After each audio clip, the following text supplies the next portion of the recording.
Hello everyone and welcome to today's live stream where originally I planned to go over the Blender 4.5 beta because that happened today, but unfortunately I am a bit under the weather. I got a sore throat, so I cannot speak for too long. So we'll do that another day, we'll see when. But today I decided to try out the space field node build, or the field in space and sample in space node build made by one of the community developers. Because I've always wanted to try it out, because it makes gravity simulations a lot easier to make, and apparently quite a few other simulations, but unfortunately I do not understand these nodes just yet. I feel like I'm getting there, but I haven't quite gotten it, because apparently it's a bit weird. Making the build was a little bit weird as well, because I needed to install I needed to compile a certain file from like an Intel something file into an OBJ file somehow, so that the compiler would work, and I had to fix like a couple of errors. But I did eventually get it working, so now it's here.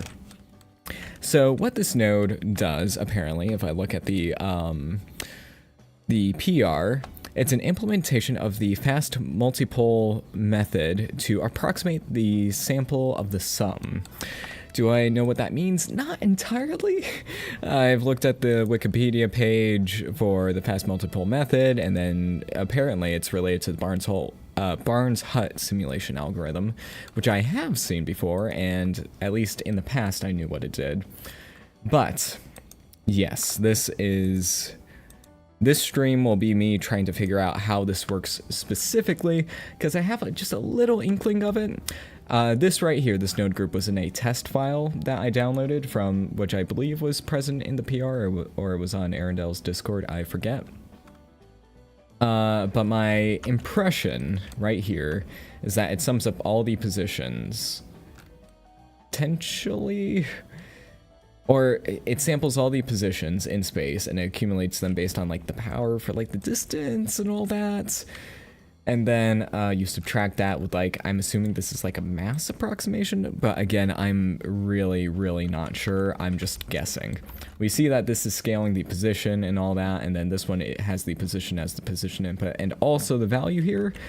So again, I'm not really sure what's going on here, which is why I'm making this stream. So I guess I'll just explain this one first. So here we got points, we just scatter them around, give them some initial velocity, and then we just do some, we add to the velocity, do that for a basic simulation setup. Delta time is included here. So yeah, that part works as intended. I'm pretty sure that delta time is supposed to be accounted for here, but it wasn't in the example. But yeah, this is quite interesting. Let's see, let's read the chat. Hello. Unfortunately, this type of thing is very specific and probably won't end up in Blender. Potentially. It is being made by a regular community developer who works on a ton of stuff for geometry nodes. So this might be an experiment. It might be like considered for Blender. I'm not sure. But yeah, it is very interesting. So I just want to test it out and see if I can figure out how it actually works. Oh wait, we already have a plane in there. So what I'm going to do is distribute a ton of points on this plane and then see how the data changes. Let's see, distribute points on faces. I need to move my microphone up so that you cannot hear me typing. So here we're going to have a ton of points, and we'll scale this up by 10, just so that we can have a few here. We'll set it to be 25. And I'm going to store named attributes, or, let's see, field in space. So it has the position as the input, and then this can be a float or a vector.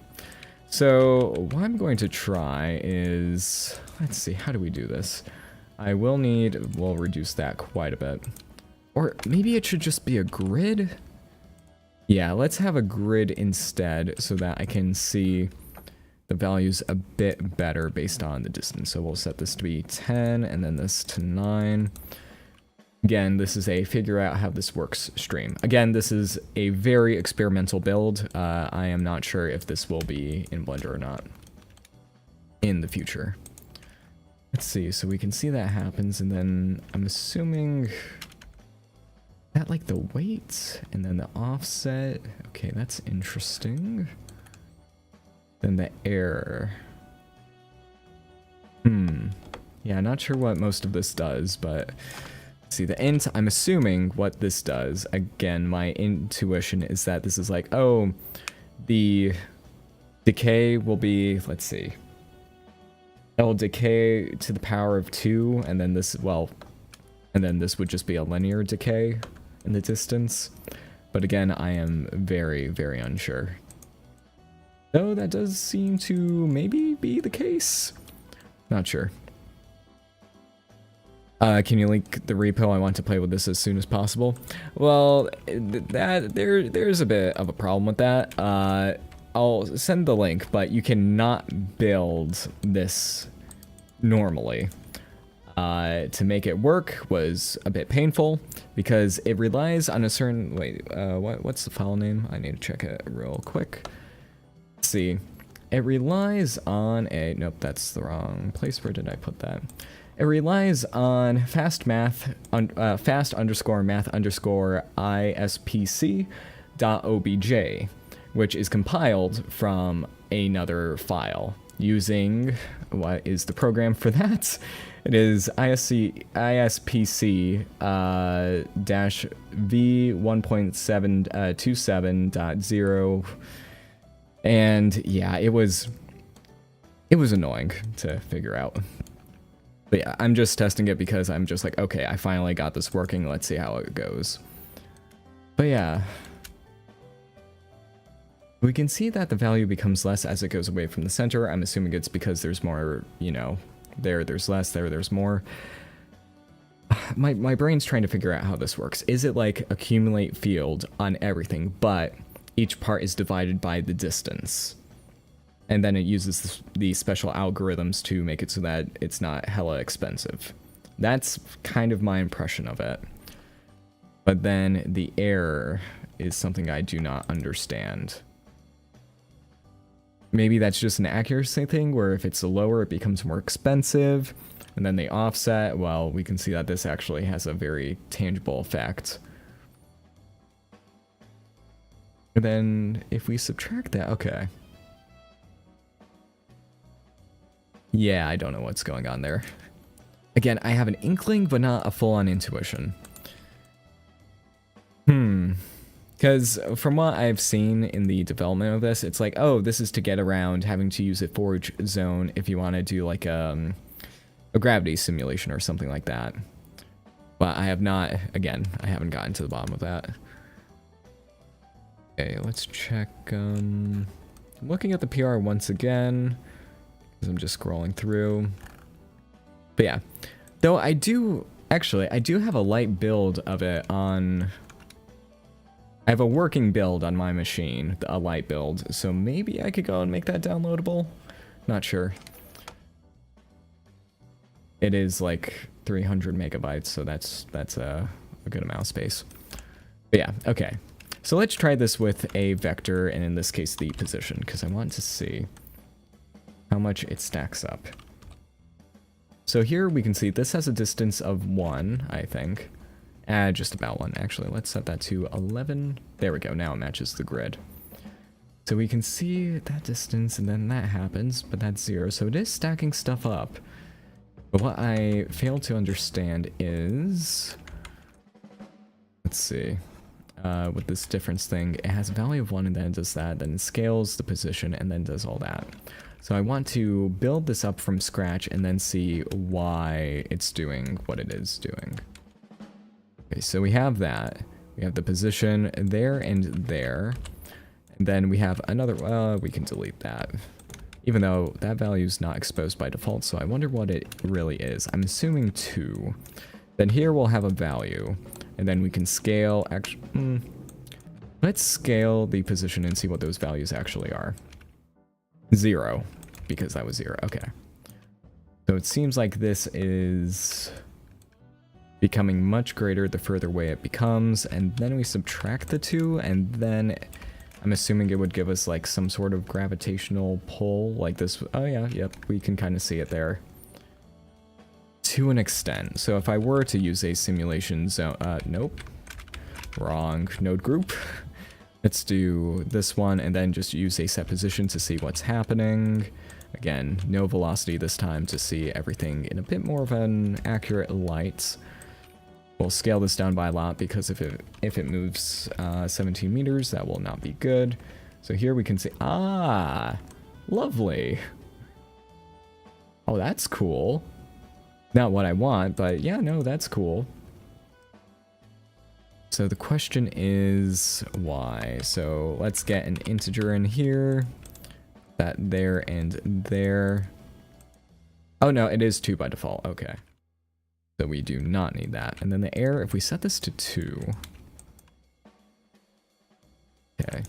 Now how do we make it so that it doesn't collapse in on itself and start glitching out a ton? Oh, well, that kind of does it.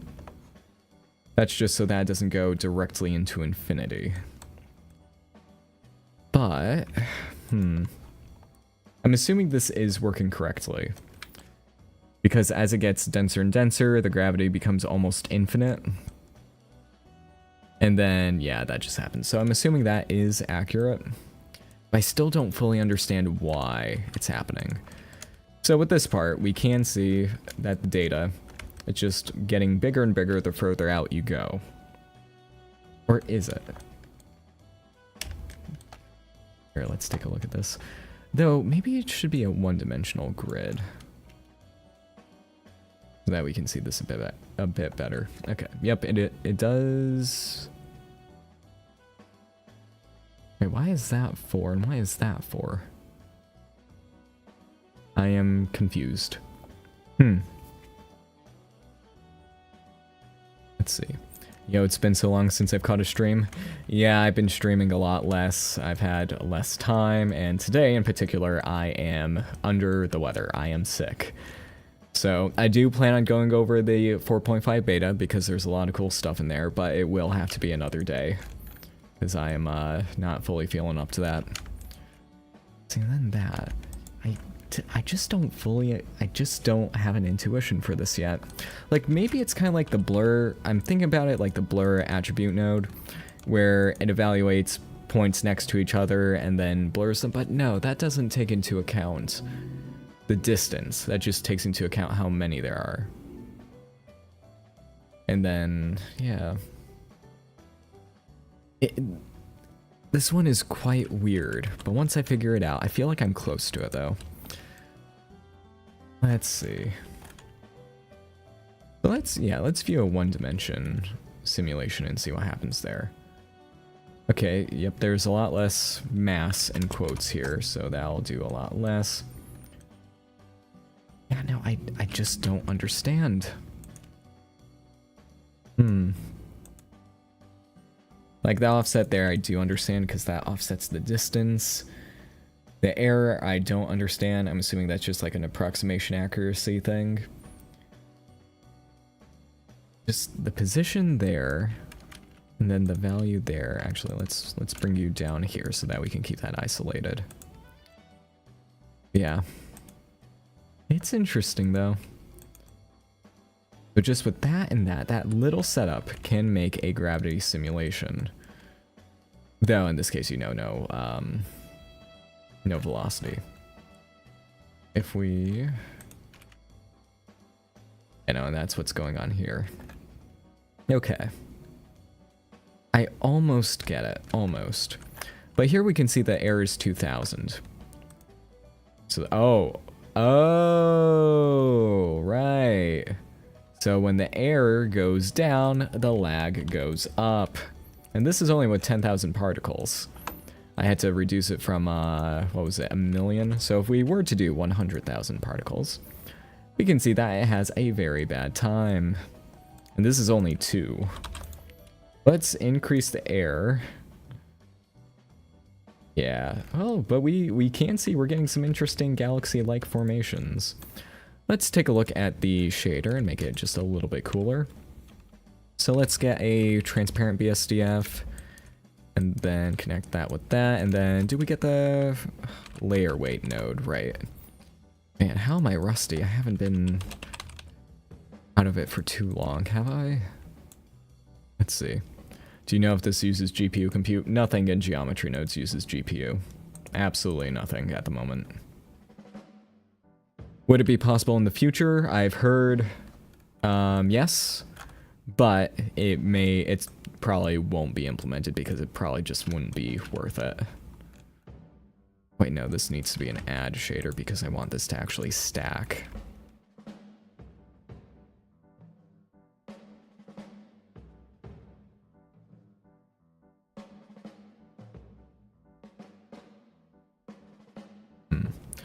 I want this to be a lot more circular, which I thought like 0.5 would be enough, but apparently not. And I'm not using billboards or like instancing billboards because that would be hella slow, and I don't want that. Let's see, let's delete you and you. Oh wait, no, I want you, and we'll do that, but I want to reduce. There we go. That's more of what I was going for. And I can, since we have the attributes available, I can get the velocity. Do I normalize it? No, I'm gonna absolute it, and then scale it to how I see fit. And then we'll put that in there. Well, yeah, we can set that to 1 though. 0.001, is that enough? Oh wow, that is very interesting. So you could do galaxies with that kind of look. And oh, we only have the standard view transform because this is a light build. But we can see how the velocities group together as they go along, but it is different. That is actually quite cool. I would like it if I could make it like a Gaussian splat. Or just like a splat, just a gradient. But unfortunately, that does not seem to be easily doable in this state, because we get that very cool unintended. Yeah, no, I am sick, and I'm going to blame that for my brain messing everything up. But I'm surprised. I thought these were smooth shaded, but they are giving a Manhattan Voronoi look. Interesting. So if I were to use cycles, which is not currently enabled, edit preferences, add-ons. Is cycles in here? Nope. Okay. Well, and anyway. Anyway. Here we go. We have that, and all that happens. Let's see. Oh, and motion blur. Motion blur. Oh my god. Yeah, I'll need to call this stream soon because I am feeling a little bit off. Let's see. Oh, motion blur is not working here. Interesting. Actually, why not? It should be fine. On the geometry node side, everything else seems to be in order. Actually, let's go and bake the sim. As if a very nice bake path. Let's see. Bake. I'm going to bake it after the simulation zone. So that... There we go. Let's just do a little bit of this. This is going to take a while, isn't it? Motion blur is always broken with geonodes on my end. I find that there's a logic to it, and I've gotten used to that. Where it's like, oh, if you do it this way, instances can have motion blur. If there's dynamic topology, then motion blur likes to go kaput and all that fun stuff. That's even more fun when you have to, like, export an alembic with motion blur, and you have to set the value by yourself instead of letting the mesh indices take hold. Ah, fun times, fun times. But yeah, let's just do, yeah, that's enough animation right there. So I can just straight up disconnect that and see how it works. Oh wait, is motion, no, motion blur is not working. But we can see that the simulation is absolutely beautiful. I just don't understand. Oh, wait. Because it's blended instead of dithered. Let's go into the shader. Yeah, that would do it, wouldn't it? There we go. So if I turned up the steps, it probably would have been okay. Oh, that is actually beautiful. So while I don't understand this node, I do hope that it progresses, even if it's not like, even if it doesn't end up in this form in main Blender, who knows when, like maybe in 5.0 or later, the ability to make simulations like this would be very appreciated, because getting particles to interact in this way would be so slow it would be impossible normally. Though I do feel like this simulation could be faster, because I've seen people do simulations like this on the CPU and it not be this slow with 100,000 particles. Though, then again, I don't know what kind of overhead GeoNodes is running at. But let's see, let's go and set this to be blended again, do that, because I do really want to see. Actually, let's make this normalized, and then we can absolute. There, we can do that. And then let's bring it, because I want to see which parts are more dense to make it more like a cloud. Like that. Yeah, we'll remove that for now. Or do we? Because I can just go in the GeoNode thing and then set the point radius to be like that, but then it doesn't look coarse enough and all that. I think 2's probably okay. I could make this random, which may be a good idea. 2, and let's set this to be 0.5.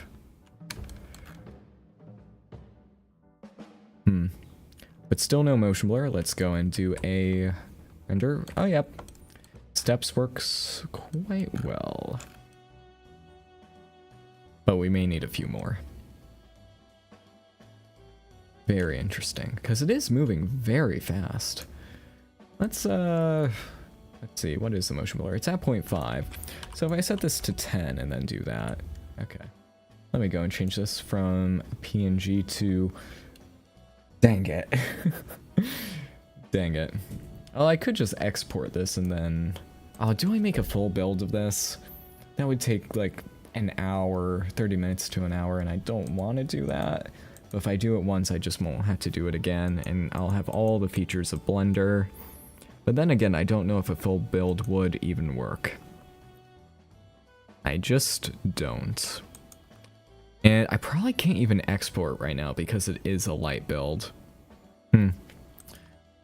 Such fun. Or I could just render with PNGs or EXRs and call it a day. Or no, I can't even do EXRs. Huh. Oh, that's so fun. But yeah. Not the best, but not the worst.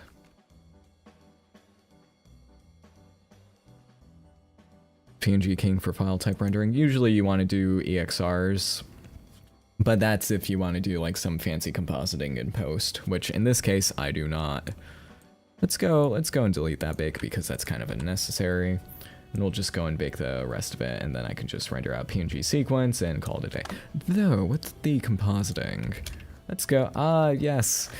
I like how small these are, and there's a reroute right there. Oh, it's beautiful. Is EXR only for cycles? No. EXR is like an image type where you can fit in values above 1.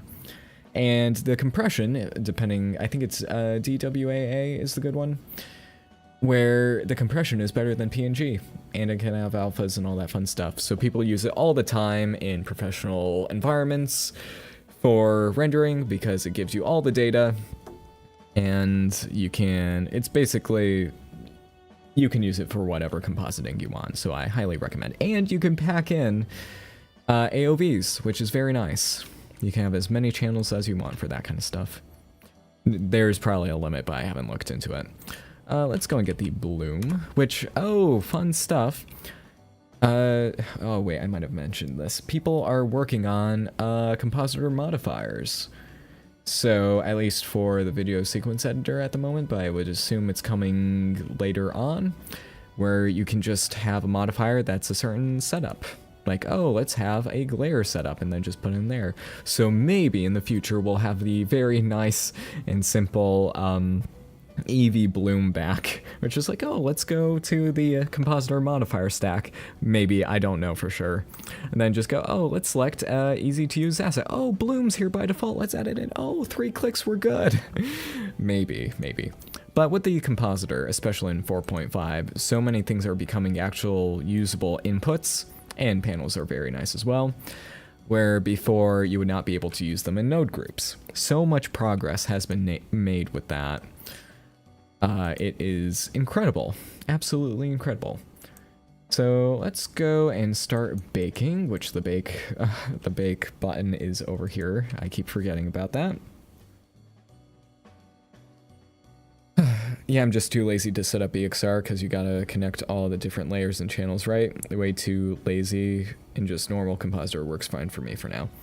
Yeah, if you're just looking to do everything inside of Blender, just use PNGs, or I always just render as MP4s because I usually just post to social media and just like, oh, let's eliminate all the steps and just render things out directly.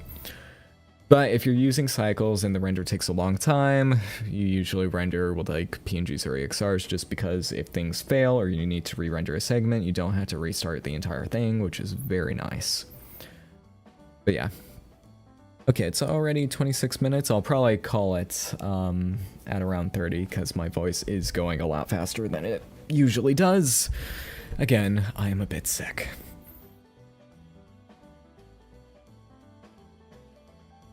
So we'll render out, let's see, 160 frames. Yeah, that seems to be a good amount. Just enough for people to see what's going on. Although, oh, I do want to see what happens if I put noise with all this. But yeah, look at that. That's quite cool. So if we were to render one of these and then, oh yeah, no, the bloom's not good enough for that. Although, I could, couldn't I? Wait a minute. Oh, I would have to rebake it, but I could store, if we output more of the data, I could store all the necessary data and then just do everything after that. Okay, I will save that for a little bit later because I'm happy with what we have right now. But I could output, oh my god, the density, which I'm assuming this is the density output right there. And then get the position, and then after both of those are captured or stored, I could do the calculation after. And then we can have those in that data in the shader, which could be quite cool and useful. Yeah. But yeah, other than that, what was I going to do? Right, bloom. Do I? Let's just go into the shader editor and then bump this up a bit. If I could, yeah, let's bring that down. Then here, we can go and set this to be always, which seems to be okay. But unfortunately, because of the view, not this being a light bulb, I should just build a full one if I just have a spare hour where my computer's unattended. Again, because I do not plan on restarting the build process and all that with that weird OBJ file after I switch back to other stuff I'm potentially working on. Would be good to do that. Though I could just change the colors, just do a quick hue shift. Yeah, hue saturation value. Maybe the weights on that should be changed. Ooh, I do like that quite a bit. Oh yeah, that looks quite good. Wait, why did that,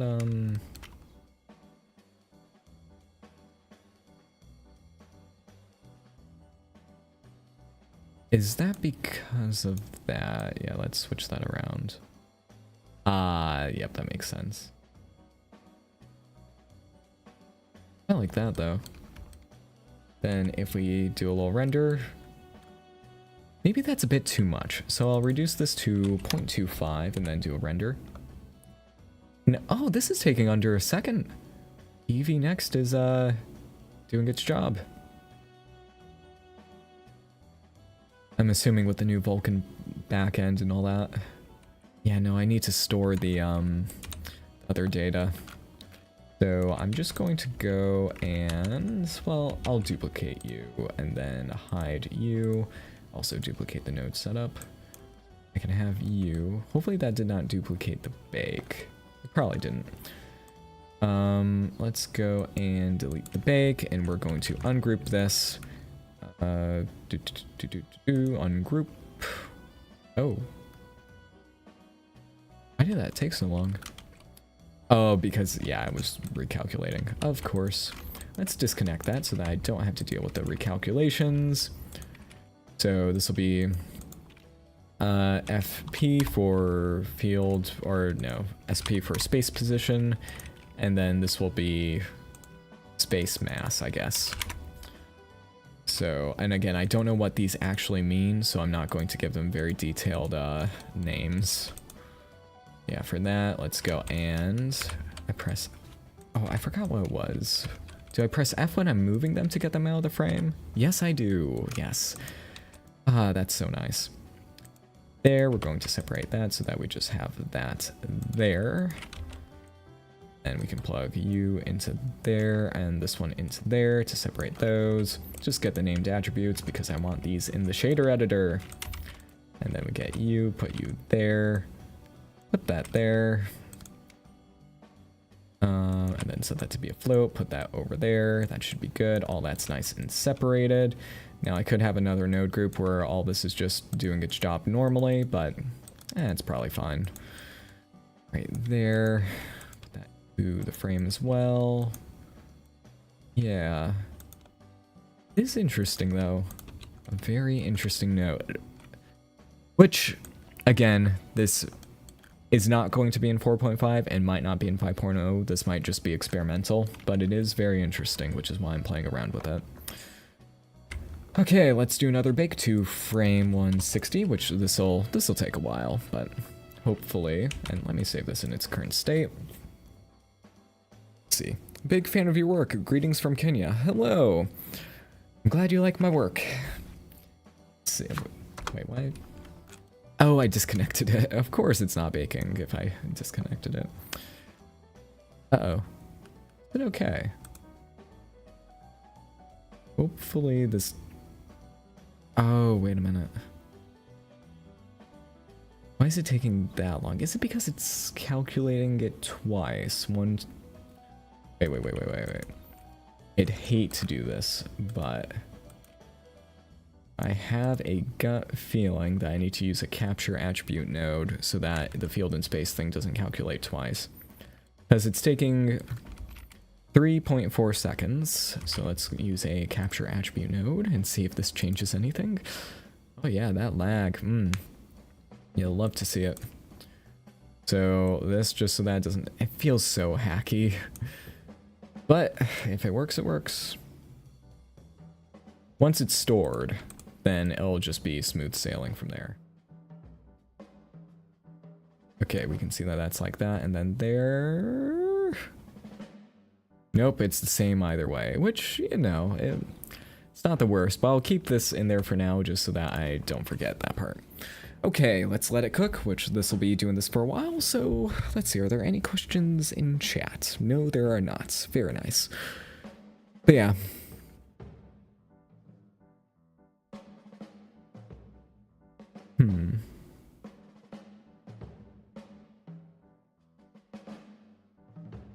Yeah, I really wonder how this could be implemented as a node group. Hi, can I ask you a question? Yes, I'm trying to create a carpet rolling effect in geometry nodes. I succeeded in creating that, but if my carpet is not in a straight line, it won't work right for those. I forget if I have like a rolling setup on my Gumroad page. I forget if I did. But the thing is, if you're having your carpet roll along as a curve, you need your like roll axis to be the normal of the curve. Because if, like, or wait. It depends on like your setup, but if the problem is, you could either use the set curve normal node to set the curve normal to be like just straight up or something like that. even if the path is twisting. But if that's not the issue, you need to update your algorithm so that the roll axis is actually accurate and the tangent is accurate to the curve normal and tangent.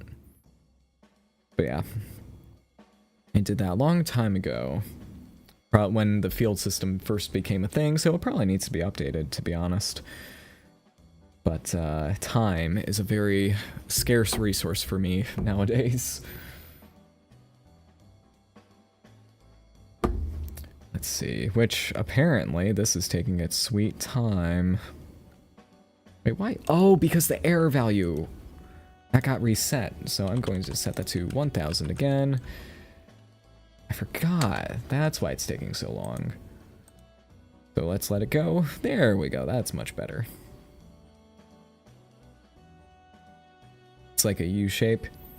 Yeah, without, like, unfortunately, I don't have time to look at your setup, but your setup would need to take into account the curve normal and the tangent, because that just is how it works. And then you need to make sure that your curve normal is set to just be straight up using the set curve normal node.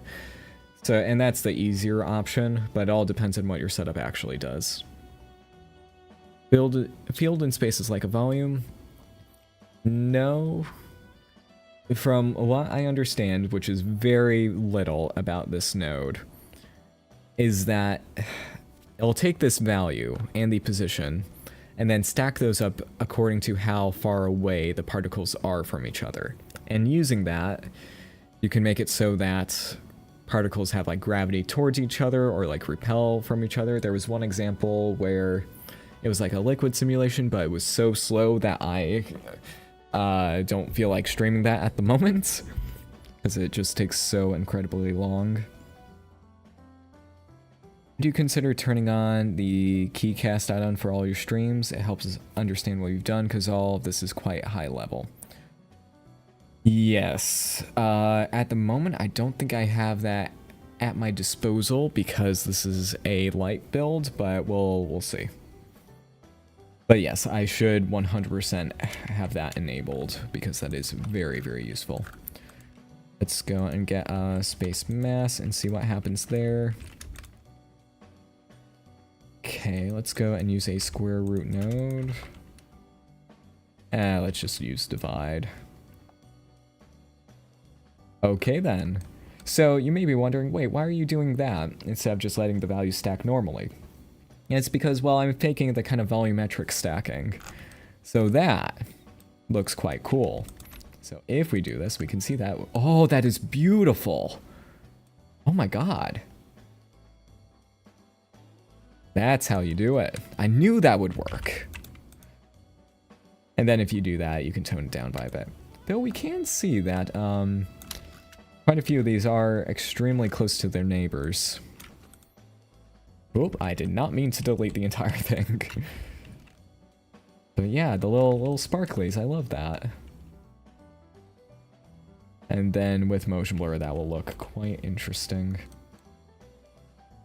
And the other thing I need to take into account is where the heck is the simulation actually going? Though, with geometry nodes, I could just do a very hacky little thing and use the statistics node.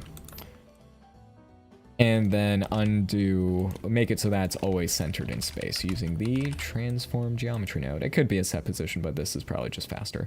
Scale this by -1. And then plug that into there. Come on. Sorry, I'm a little more clunky than usual. So if we do this, it will just stay centered no matter what. Little hack to make sure it doesn't drift, which maybe the drifting is natural, maybe it's a bug with the system. I forgot what I saw, but I think there was a bug regarding that a little bit. But here we go, we can have that so that it's just always centered in space. Yeah. Although, funny thing that I recently saw, Sony Pictures Animations made a nice little course that you can do that gives you a kind of overview of the filmmaking process. It's free, so I recommend you take a look at that. It's by Yellow Brick, I believe, so just Google that and that'll be good. But it was funny. Very rarely did they mention certain software. Oh, this doesn't take space place in 3D space, but that would look so cool. I'll need to try that next. But in this free course by the professionals who made Spider-Verse, Mitchell's vs. the Machines, all those, they very rarely mention software. They do show, like Maya and stuff like that. But when they got to the effects section, they just came out, they just straight out said, if you use Houdini, you'll be very sought after in the industry. Something to that effect. And then, like, the little quiz after that was, oh, why is Houdini so useful? And I was like, ah, yep. Yep, oh wait, yep. Houdini deserves that. Because Blender just doesn't have functionality with simulations and stuff like that yet. So again, if you want to work in film, Houdini is very good. Though Blender is always a good supplement. Blender is always a good supplement for every other program in the universe. Like, oh, you're using Unreal Engine? Oh, you're going to use Blender with that. You're using CAD software? You're going to use Blender with that. If you plan on, like, rendering it and all that. But yeah, Blender is always a good program to learn, but Houdini is extremely good in the professional sphere. What else could I do with this? I do want to try out some other, because again, the simulation is basically what I got out of the box from the community developer. And then, there we go. Sorry. And then let's get the vector output, because I want to see how this actually, oh my god. Let's divide this by a lot. Vector math divide, please. Okay, so that, okay, the stacking does kind of the same thing here. Although, yeah, that's why I don't understand. Like, it's stacking up the positions, which I do expect. I don't fully understand it just yet. But I will. Let's set that to be like 30. Because this is just stacking a value of 1 with the distance stuff. But this is stacking the actual positions, which go well above 1. So, yeah. Though I think we can push this a bit further with the colors. Again, I don't have access to the proper rendering stuff. So, Can